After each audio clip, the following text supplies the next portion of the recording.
Welcome back, everyone. We are two dudes talking 80s. I'm John. That's my partner in crime, Lewis, Hello. looking very chic today with his Varnays. Yes? Okay, good. I got it. Yes, Hey, before we start, I thought this would be kind of a cool thing to bring up.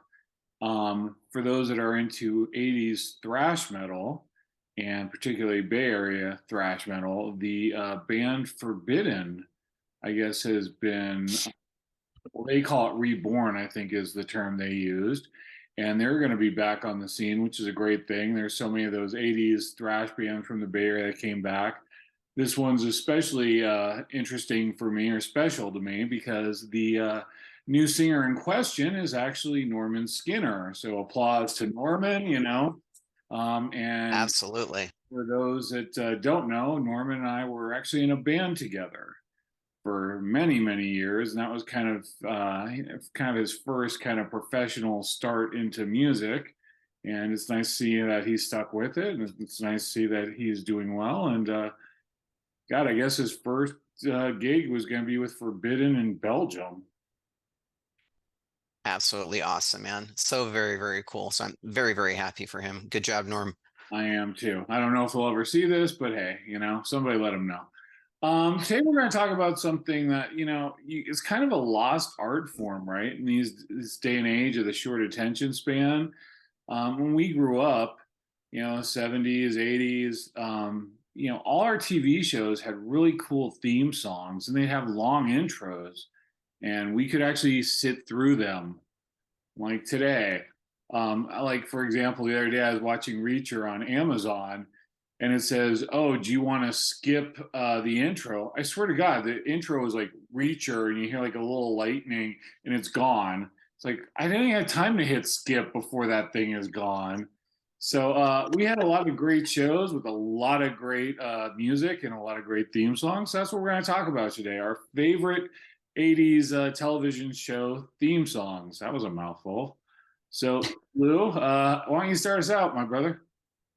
Excellent. So when we decided to do this, the first theme song that popped into my head is the one that I'm going to talk about. I was worried that it was actually not in the 80s, but they did have a few episodes that creeped into 1982, so it qualifies. I'm talking about 80, the show. 81, 82. All I'm right. talking I'm talking about the show Barney Miller. And it just starts off with that absolutely infectious bass line that I just love it. It's just super memorable. As soon as you hear it, you know exactly where it's from. So I had to go ahead and call that one out. It was written by Jack Elliott and Alan Ferguson and Chuck Baring, I'm sorry, Baringhoffer of the Wrecking Crew, who actually played that bass lick. So very, very cool. And that was the first one that popped into my head. Wasn't it the Wrecking Crew? I want to say out of Minneapolis, or am I thinking of something different? The Wrecking Crew is a bunch of studio musicians that are responsible for a lot of music out there. I don't know exactly if they started from anywhere, so I don't know the answer to that question. I thought, yeah, there's a documentary too I've been meaning to watch, I think, in regards to that. For some reason, I thought they were in Minneapolis. Could be. Cool pick. Yeah, I always kind of get that intro kind of confused with Seinfeld's. So, Yeah, yeah. I mean, they both start off with a very prominent bass lick. I yeah. could see that. All right. Well, I know you were going to do this one and you probably left it for me, so I appreciate it. My first one is going to be My Life. That, of course, was the theme song from Bosom Buddies, which only ran a couple years. It's kind of hard to believe that something with Tom Hanks didn't really do that well. It ran from 1980 to 1982. Of course, My Life was written and recorded originally by Billy Joel. I did not know this. Gary Bennett, whoever that is, actually was the vocalist on the version for Bosom Buddies. For some reason in my head, it was always Billy Joel.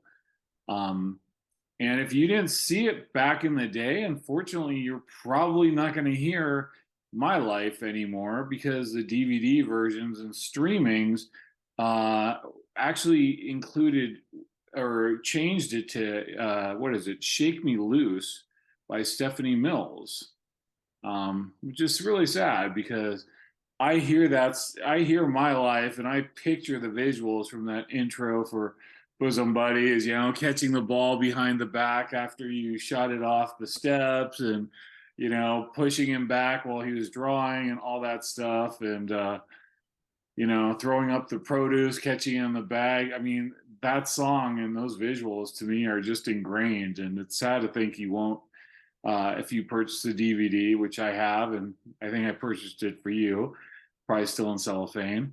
But sad to know that you're not going to see it with My Life. Kind of disappointing.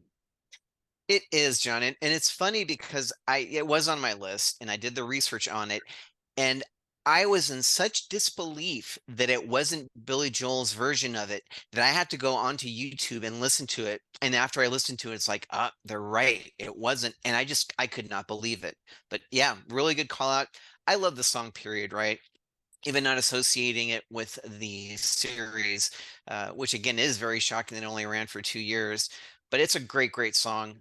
Still, it's hard for me to grasp that it wasn't that version wasn't the one that Billy Joel sang. Yeah, I never knew that until today. Yeah, same, same. About an hour ago. All right, good. All right. Well, I was really actually shocked to hear or to think about and then discover how many theme songs actually made it into the top 100. The next one I'm going to call out was a series I wasn't really fond of, but it did have a pretty catchy theme song. It was the only theme song to hit number one in on the let's see the was it the Hot One Top 100 for US, and it is the theme song to Miami Vice, written by Jan Hammer. Jan. So again, is it Jan? Yeah, he's German. Okay, Come on. Jan Hammer. Anyhow, so yeah, I was really shocked to understand that that was actually the only number one hit song to make it on the top 100. It was then I think the next one that did that was from a TV show was How Do You Talk to an Angel, which apparently was from The Heights, although I was familiar with it from 90210. But anyway, very interesting, and again, reeks 80s, absolutely great representation for episodes from the 80s. You know, and it's funny because you mentioned that, and it was also on my list because it was so iconic. And I was like, we better not do this episode, and neither of us bring up Miami Vice. So thank you for doing that and stealing mine. The single, yeah, it went to number one in 1985. Like you said, it topped the Billboard Hot 100 charts at number one. Do you realize how long it was until there was another number one instrumental song that topped the Billboard's Hot 100? Instrumental? No, I didn't grab that tidbit of information. Ha, I do research. Sorry, T. 2013, Harlem Shake. Huh. So it went I'm from not even familiar with. 1985 to 2013. I am not either, but it's still still an interesting tidbit. But yeah, that's a great call. You hear that song, and you're right. It reeks 80s. You know, you can smell the 80s of it. You want to, you know, you smell Miami Vice. And again, I'm the same. I was not particularly fond of the show, but like I can. Can you smell pastel colors? I think you can when you hear that song. So, great call out. Good deal. I'm gonna go with one also very iconic. And that is it was a show that came out in 1981, and it featured a superhero. And I'm of course talking about the greatest American hero. The song in question, the theme song was Believe It or Not, by Joey Scarberry, which I did not know. Um, and that song actually went to number two on the Billboard charts. It didn't quite make it, but it went to number two. And again, I wasn't very fond of that show. I didn't really watch it, but God, that theme song is so catchy and just gets stuck in your head. And then, of course, the episode of Seinfeld where George had that as his answering machine, where he sings it, "Believe it or Oh not, God. I'm not home."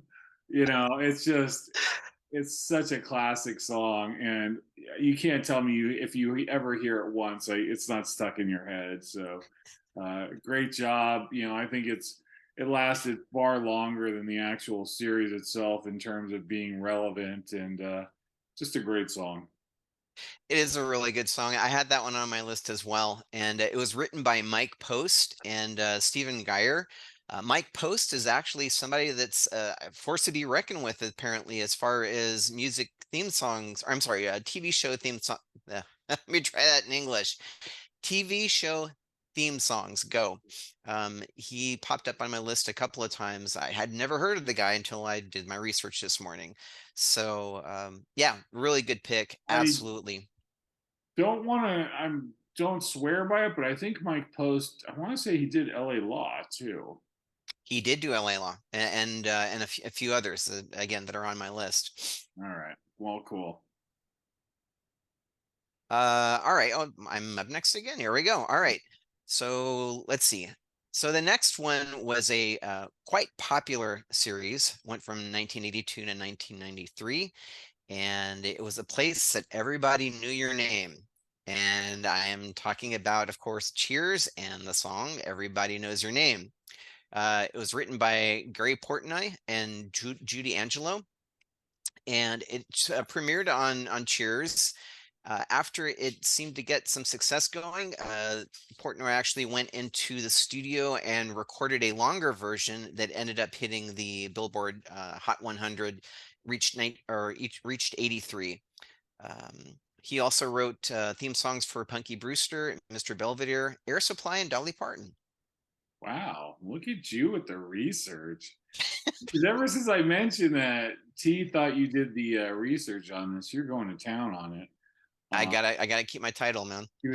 you were inspired by her to new heights. That's a great call. I didn't even think of that one.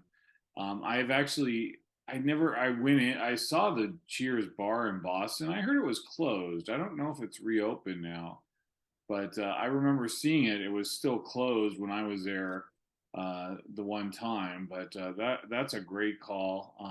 Were you a big Cheers fan? Not huge. I would watch it if it was on the channel I happened to be watching, and but I wouldn't like go, oh, I can't wait to see Cheers. I got to be at home. No, it wasn't one of those series for me. I always like Norm. Like Norm, like the things where Norm would walk in and they'd ask him, questions. His one-liners were perfect. I think my favorite was, "How you doing, Norm?" He's like, "It's a dog eat dog world, and I'm wearing milk bone flavored underwear." Always stuck with me. Good call. Um, I'm gonna bring out one from geez, if I could only read my own writing. This ran from 1982 to 1987, I think. Can't read my writing, and it was a show about a family, appropriately enough, called Family Ties. Nice. And the song was Without Us. Jeff Barry and Tim Scott wrote the song.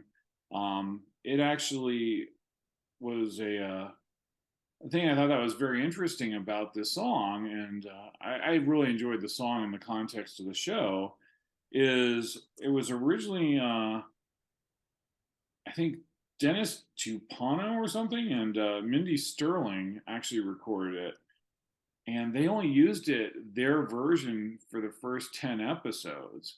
I guess the producers were never happy with their version of the song, and so after the first 10 episodes, Johnny Mathis, of all people, along with Denise Williams, actually performed the song. Oh, wow. But that was kind of interesting. You don't usually, you change the song completely, but this is kind of a rare one where they actually changed the singers on a song that, had already premiered and the people were familiar with, at least for the first 10 episodes. But yeah, so that would be one of my favorites as well. Were you Very a cool. Family Ties guy? I was not a Family Ties guy. You watched anything in the 80s? My God. Yeah, I wasn't a huge Family Guy or Family Ties guy. Family Guy, wrong Yeah. decade. But yeah, no, good call, man. I honestly don't remember the theme song. I'll have to go back and listen to it. But it is interesting that they brought Johnny Mathis back to actually redo the version of it. Yeah, I think the song originally, it kind of showcased. It was kind of more, a man and woman singing. It was kind of showcasing more the relationship between the parents. These hippies that have these kids now and how they're dealing with having these children that are so much different than them, especially Alex Keaton, the staunch Republican. Um, Right. but obviously, Michael J. Fox really came into his own as Michael Keaton, um, Alex P. Keaton. I'm sorry, I'm naming the wrong person. Alex P. Keaton. And then the show really shifted right from more the parents into the kids, especially Alex. He automatically became the star of that show, and I gotta mention it because I think it's such a cool song. um, Family Ties is also responsible for Billy Vera and the Beaters, I think it was, Really for At This Moment. interesting. I didn't know that. Yeah. I used to work with somebody that before Billy was famous, that he actually used to play with Billy. I don't. Yeah, I don't know how they got in touch with this song, but I remember Alex was dating. I don't know if it was when he was dating Courtney Cox's character, or the one before or after. He dated a different girl, who I think is now his wife and has been his wife a very long time. And Tracy Pollard, I think her name is. But they used that song in a couple episodes of Family Ties, and it never really done anything, and really blew the song up. So, very successful song on the basis of Family Ties, and I love that Very cool. song, so I'm gonna bring that up too. Awesome. Good calls, man. The next one again was a show that I wasn't super fond of. Love the What car that TV the guy. will you watch? I don't know. I'm trying to think of what I actually really liked to watch on TV in the '80s, and I'm drawing a blank. Uh, but again, I love the car that the guy drove, and but again, wasn't super fond of the series. Had an amazing theme song to it. At least I loved it, and I remember doing it at work, humming it with a friend of mine at ABI. This is the theme song to Magnum PI, and apparently they had two theme songs. I think this one was the second one, is the more popular one, and just again that dun dun dun dun you hear that, and that's immediately what you think of as Magnum PI. It just has labeled that series forever. So again, this one was written by Mike Post. Gary Carlton was featured on guitar, who played with Steely Dan and I think Joni Mitchell. And it made it to the top 25 on Billboard's Top 100. Interesting. I can't remember it having. I wasn't a fan of that either. I when you were talking about the car, I was like, he's going with Knight Rider. So that's where I thought we were going with this, but I didn't realize it had a second theme, like you said, the one that you kind of mouth the the music to. That's the iconic one, and that that's the one I always would think of. So that's a great call and one that completely escaped me. And one of these days, we're gonna actually find a show that you actually liked in the '80s. That we keep doing this, and yeah, we're not getting anywhere. All right, so I'm gonna do one which was oh God, what year did this come out? This came out in 1985. Actually ran until 1993, and even though it was an 80s show, it was showcasing the 60s, and I'm talking about the Wonder Years. Oh, nice. I know, I pulled this one out. And of course, the theme song for it was a cover of the Beatles with a little help from my friends, recorded by Joe Cocker. And of course, a very iconic version of that song. Um, and I love that song. I prefer the Beatles version. Joe Cocker, has that boozy sounding voice. sounds like some guy you just woke up on a bender and gave him a microphone, but it's a cool, really cool voice. Um, and it's one of those classic songs, right? I mean, there have been so many versions of that song, but I think it fit the mood of the series very, very well. I know it's an 80s series focused on the 60s, but I had to include it. Great song. It's funny because when you said that he was had a bluesy sounding voice, I couldn't tell if you said bluesy or boozy, and either one Boozy, would really fit. boozy with the Z. But yeah, you know what? That's one that I hadn't even thought of, and yeah, it's a super, super good call. I'm not super fond typically of remakes. There's, I don't know. I guess there's a good handful that I do like. Maybe that's not such a true statement, but I really do like the version that he did of that song. So really good call. Really good call. Did you ever Um, watch Wonder Years? I did watch the Wonder All right, Years. Again, it wasn't a huge fan. It was that's just one of those great. things. If it happened to be on, I would watch it. It was probably all those loose women that you were hanging out with in the 80s that caused you to not watch these television shows that were classic. I myself didn't have any such issues. I had, chick repellent on me, and so I watched TV. Yeah, not. I think this is my last one, It and is. I think so. And so again, it was not a show that I watched very often. It did have a very catchy theme song to it. It was again featured Larry Carlton, the same guitar player that was in Magnum PI, and uh, it was the theme song to Hill Street Blues. And Ooh. that was on the Billboard Top 100 for 5 months. And it reached number 10 when it actually hit its heights. Released in 1981. Again, written by Mike Post. This guy's a monster. Yeah, So I hadn't thought about that until I started doing research on Mike Post and said, oh, he wrote this. And I forgot the Hill Street Blues was actually in the 80s. So here we go. I didn't watch that show either. I remember Be Safe Out There, and Michael Warren was in it. I don't even know if I watched an episode, which is funny, right? Cop show. You would think I would have watched it, but I didn't watch that show. I'm trying to think. I don't even remember how the theme song goes. Will you do that one for me too? Yeah, it was mainly done in piano. It was like dun dun dun dun dun dun dun dun dun dun dun dun dun dun dun. I almost had Eye of the Tiger there. Okay.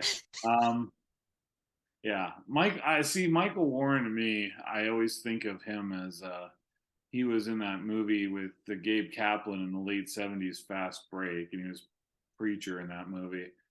One of those movies I watched not that long ago, and it was like, I can't believe this movie and it was made and it was PG.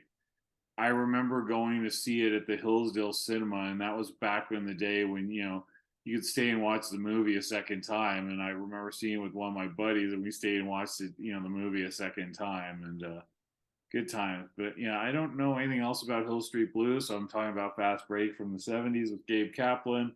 If you see it, it's very inappropriate. Can't believe it's PG, but hey, um, this is tough.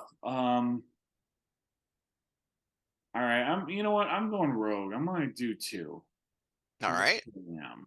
Because one's a cheat, so I'll do the cheat last. So my Okay. last one for the '80s is a show that actually, um, of course, I didn't write down what years it was, but it did start in the '80s. Probably the classiest of all theme songs because it was done by none other than Mr. Frank Sinatra. Of course, I'm talking about Love and Marriage, which he recorded in 1955 and was used as the theme song for Married with Children. Nice. Love and marriage. It doesn't get more classy than Frank for such an unclassy show. And I just thought it merited an inclusion here. It's strange that a modern show used a theme song from what, probably like 30 years prior. But I always thought that was super cool, and I always thought it really fit the vibe of the show very well. So I had to include it. That's a super great call. I hadn't thought about that one at all. That was the show that I watched a lot in the 80s. I loved Married with Children. And and yeah, that's a really good one. That's a really, really good one. Good job on that one. Crap. Well, I almost don't want to go further than with my cheat, but I'm gonna have to do this. This show actually didn't debut until March of 1990. So they had to have written it right in the 80s and had it done because, it came out in March 1990. It wasn't like they wrote this in February 1990. And oh God, Angelo Battlemonte. I'm sorry, I butchered it. My fellow Italiano. Um, that's the theme song for Twin Peaks. Nice. Big cultural phenomenon. Didn't watch it. They made a movie about it. Didn't watch it. They had a revival of it. Didn't watch it. But my God, I love, love, love that theme song. And I had to include it here because out of all these theme songs, that's the only one I bought the cassette single for. Yes. Wow. I had that on cassette single. It was awesome. And it's just such a beautiful, haunting song. And I was dating a girl for a while that really loved the soundtrack, so she would play it a lot.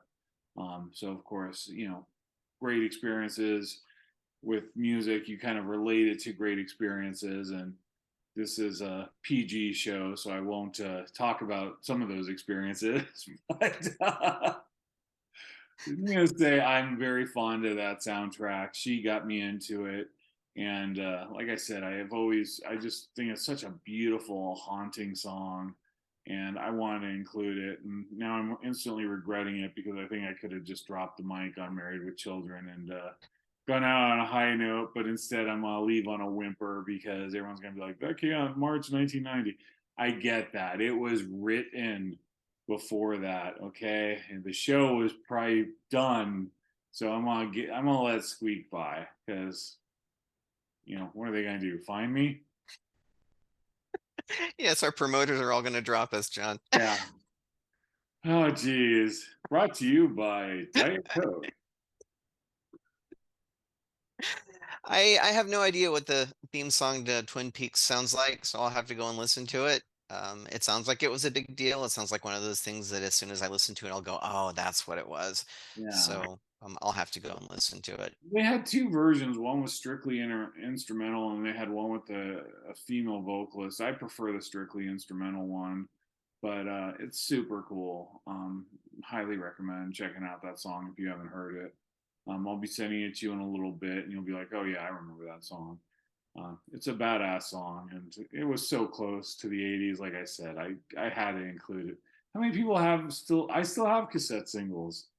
Do you still have I cassette singles? I think I still do. Tom Petty's "Won't Back Down." Wow. All right. I think I remember I had Paul Abdul's "Forever Your Girl." I want to say I had Bobby Brown. I think.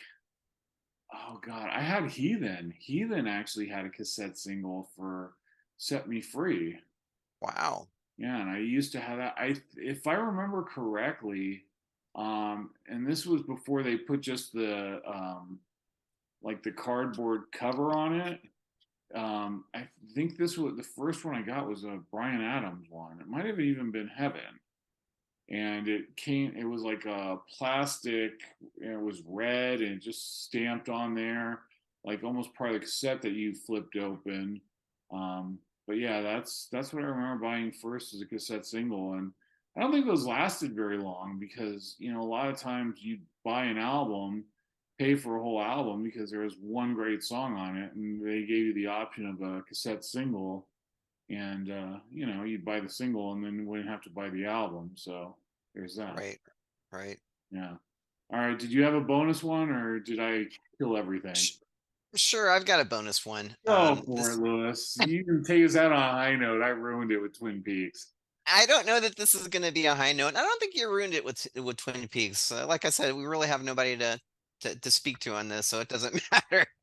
Um, it wasn't quite a theme song, although this was a series that was in the 80s. If you want to call it a series, it's sort of a little bit of a stretch. And it is one of the songs that they used for their intro, and I'm wearing it on my shirt. Um, it's To the Headbangers Ball, and it was Stormtroopers of Death, March of the SOD.